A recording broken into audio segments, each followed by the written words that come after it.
మీకు sorry sorry sorry అమ్మా, నేను ఇప్పుడే రెస్పాండ్ అవ్వటం లేదు. సోషల్ మీడియాలో నేను బాధితురాలిని అని నేను మీడియా ముందుకు వచ్చి చెప్తున్నది ఇది మొదటిసారి కాదు. ఇంతకు ముందు కూడా ఎలక్షన్ల అప్పుడు కూడా అంతకు ముందు కూడా సోషల్ మీడియాలో ఇంత దారుణాలు జరుగుతున్నాయి అన్న విషయం నేను చెప్పడం జరిగింది. అదే కాకుండా జగన్మోహన్ రెడ్డి గారి సైతాన్ సైన్యానికి నేను బాధితురాలిని అయ్యాను అని చెప్పి ఒకసారి కంటతడి కూడా పెట్టుకున్నాను ఇదే మీడియా ముందు. మీకు గుర్తుందో లేదో, ఇది నేను మొదటిసారి మాట్లాడడం లేదు. ఇది నిజంగానే ఒక ఇష్యూ.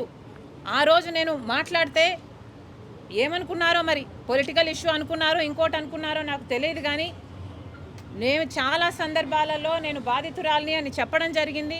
సోషల్ మీడియాలో ఇలా జరుగుతున్నాయని చెప్పడం జరిగింది. అప్పుడే యాక్షన్ తీసుకుని ఉంటే ఇవి ఆగుండేవి. కానీ అప్పుడు జగన్మోహన్ రెడ్డి గారు ముఖ్యమంత్రిగా ఉన్నారు. జరిపిస్తున్నది జగన్మోహన్ రెడ్డి గారి జరుగుతున్నది జగన్మోహన్ రెడ్డి గారి పాలన. ఈ బూతులన్నీ కూడా రాస్తున్నది జగన్మోహన్ రెడ్డి గారి సైతాన్ సైన్యం. కాబట్టి అప్పుడు ఏ యాక్షను తీసుకోలేదు. కనీసం ఇప్పుడైనా తీసుకుంటున్నారు, చాలా సంతోషం. కానీ నేను ఇప్పుడు కూడా మీడియా ముందు మాత్రమే మాట్లాడగలుగుతున్నా. ఇప్పుడు కూడా లీగల్గా ఏదైనా యాక్షన్ తీసుకోవాలి అంటే అందుకు కూడా సంకోచిస్తున్నాం.